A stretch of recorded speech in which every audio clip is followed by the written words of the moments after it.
ihahatid ko sa inyo ngayong araw. Update ito tungkol sa daan-daang namatay at sa patuloy na pagtaas ng bilang ng mga nawawala sa hagupit ng Bagyong Tino na ngayon ay binansagan na bilang isa sa pinaka mapaminsalang bagyo sa kasaysayan ng ating bansa. Pasintabi po sa mahihina ang loob dahil ang mga eksenang mapapanood ninyo ay tunay na hindi ninyo na naising maranasan sa ilang segundo lamang ng pagtaas ng tubig. Mga pamilyang hindi na nakatakbo, na trap sa loob ng kanilang mga bahay.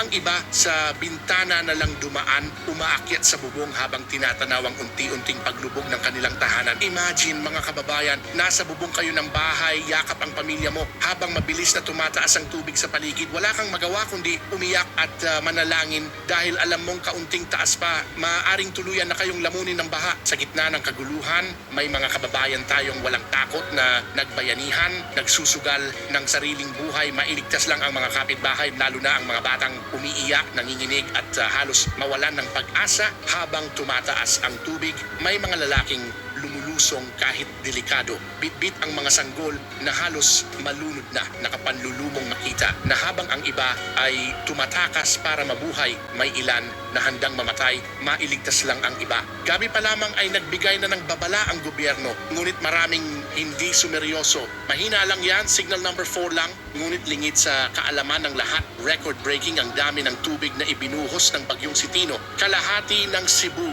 burado na sa mapabubong na lamang ang nakikita at hanggang ngayon marami pa ring naghihintay ng rescue. Nakunan din ng video ang huling sandali ng mag-asawang matanda inanod ng baha hanggang sa huli magkahawak kamay. Ang ilan naman natagpuan na lamang sa gitna ng kalsada, yakap ang kanilang mga anak.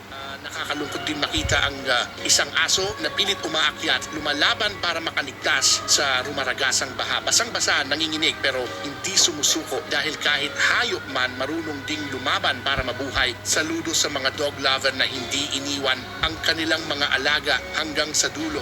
Mga kababayan, isang paalala ito sa ating lahat. Walang silbi ang yaman, laki ng bahay o ganda ng sasakyan sa panahon ng paghuhukom.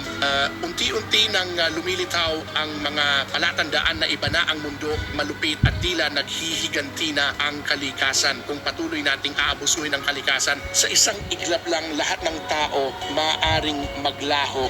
Share ang video na ito kung naniniwala kang hindi ka pababayaan ng Panginoon dahil sa dulo ng lahat ng trahedya, siya pa rin ang tunay na kaligtasan.